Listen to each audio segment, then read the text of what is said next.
What's going on, guys? Today's video is going to be on the book The 5 Love Languages, The Secrets to Love That Last by Dr. Gary Chapman. So have you ever been in one of those relationships where you think you're doing everything you can to please your partner, but they're still feeling frustrated and unloved? I mean, you're giving them compliments, you work hard all day to bring home the bacon and pay the bills, you give them gifts, and you even do some chores around the house, but they're still feeling unloved. I mean, what more do they want, right? It's incredibly frustrating and annoying. Well, the reason why they aren't feeling loved, in short, is that you're not speaking their love language. The premise of the book is that people don't give and receive love in the same way. Most of us think that the way we want to be loved is how others want to be loved as well, but this is not the case. There are in fact 5 love languages. This is huge because if you're not speaking the same language as your partner, then you could be missing the mark completely and not even know it. It's basically the equivalent of a British guy trying to talk to a Chinese guy. It's not going to go well because they're simply not going to understand each other. If you're going to have a strong relationship, you have to know how you and your partner both give and receive love.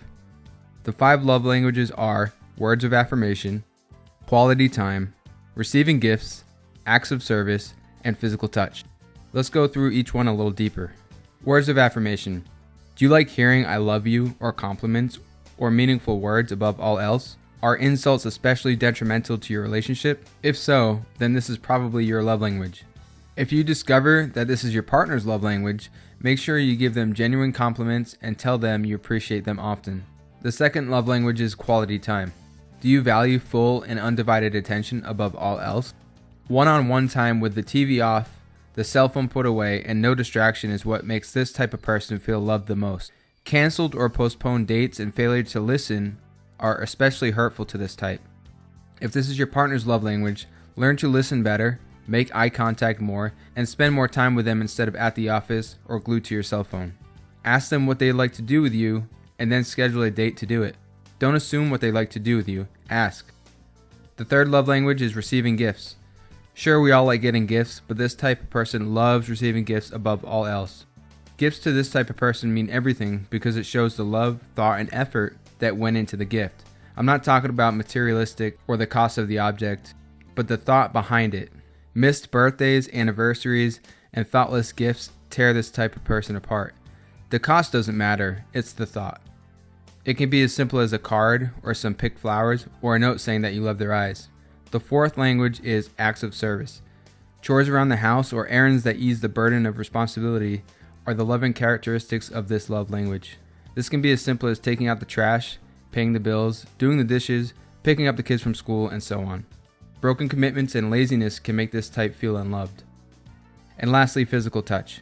This doesn't necessarily mean sex. If hugs, cuddling, holding hands, and thoughtful touches are the most important thing to you, then this could be your love language. If their physical presence is crucial to you, then this could be an indicator as well. Any kind of neglect or abuse would destroy this type of person and their relationship. So which one do you most strongly identify with? Keep in mind, you should only have one primary love language. Sure, we may like all those things, but one of them should resonate with you the most.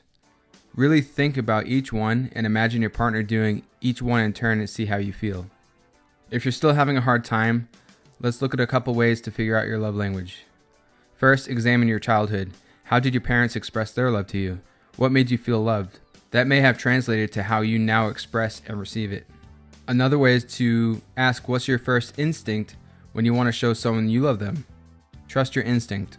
And the third way is to look at how you've been hurt deeply in the past. What hurt the most? Exploring that can help shed light on what your love language is. If you still don't know, go take the quiz over at 5lovelanguages.com. Now that you know your love language, think about these love languages from your partner's perspective. Can you identify their love language? I highly suggest you ask them to take the quiz instead of assuming what it is. Remember, what we think is an act of love may not be seen that way by your wife, your husband, or your partner. It really is vital that we learn and understand their love language if we want to make them feel loved. So, find your partner's love language and speak it. Do something special once a week to fill up what Dr. Chapman calls their love tank. Your love tank is like the gas tank in a car. You want to fill it up and keep it full. When your tank is full, your love life will be at its best, and a full tank can keep you going through trying times and relationship difficulties. If you're not consistently filling up the tank, you'll be running on fumes and eventually you'll burn out. Now, if your relationship's already running on fumes, then it'll take a while for the love tank to get full, so keep at it, keep speaking their love language, and over time, your relationship will start going in the right direction. And another big takeaway from the book, Dr. Chapman explains that love is a choice. It's something that you can control. It's a feeling, and even if you lose some of those feelings over the course of a marriage or any other long-term relationship, you can choose to do the actions first, and the feelings of love will follow. This sounds a little counterintuitive, but it works. So that's it, guys. Quick recap. First, you need to find out what your own love language is. It could be words of affirmation, quality time, receiving gifts, acts of service, or physical touch. And then find out what your partner's love language is. Don't assume what it is, talk to them about it. Then make a commitment to do something special each week, something that ties into their primary love language. Alright, I hope you enjoyed the video. If you did, please like and subscribe. And feel free to check out some of my other videos. Thanks, guys.